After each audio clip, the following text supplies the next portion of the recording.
Jacob, you and I are looking forward to this game. We're going to have a new player, possibly playing in this game. Looks like, sounds like he's going to be suiting up. It's Za'Darius Smith.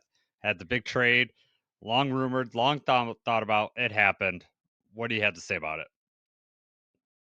Awesome that we finally made a move, right?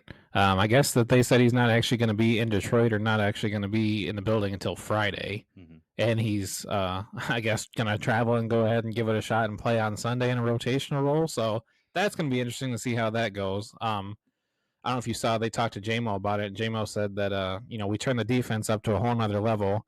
Said he used to be a problem in the Madden games. That's what JMO said. Um, you know, he's 32 years old. He's been playing alongside Miles Garrett. I don't want the expectations to be too high for him. Obviously it's a huge get. It's a huge roster need. And this was somebody that we talked about and a lot of people talked about that it just made sense. It just fit.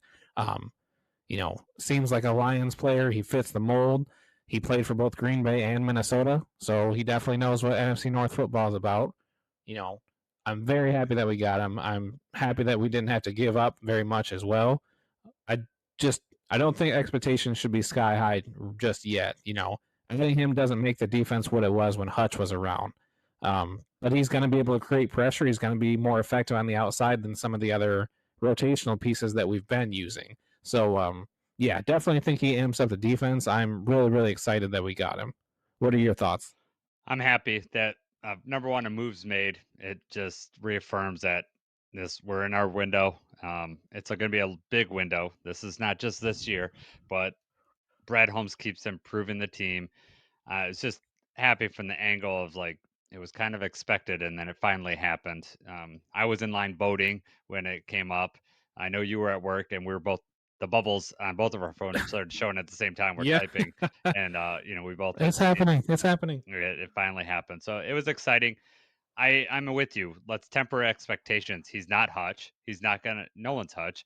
Outside of getting Max Crosby, that was the only one that was going to replace him 1-to-1. But he gives us another piece. Culture fit. He's going to come in, work hard, do his job. Maybe this week we're going to temper it because he's not going to get in until Friday. He was actually on his bye week. This was the Browns' bye week this week, and so that's why Dan Campbell gave him the first couple days off because he was going to just, he probably I don't know if Za'Darius had plans or whatever, but he's got to get his affairs in. He's moving. At least it's a short distance from Cleveland to Detroit, but you know it's a big I bet big he was change for practically him, running here. right? And so you know that's it- that's one thing that Dan Campbell does. They do right by the players, and I think they did right by Za'Darius. And is going to be limited what he could do this week, anyways. He's like you said, 32 years old. He's been around the league. They're going to get him in certain packages. He's going to hold the edge. He's going to be able to, provide help in the run game. And we possibly have him for next year too. So I can go through those numbers. So for this year, it's relatively cheap on the cap. We only owe him like 605,000 this year for the rest of the year. Um, we can cut him, say it doesn't work out or whatever. He's going to be 33 next year. We could cut him with no dead cap money next year. He does have a player option. If we were to accept all that, then he would count like 5.5 million on next year's cap, and then he would have dead money of 5.5 million on 2026 cap, just the way it's structured with the void years, the way the Browns did it.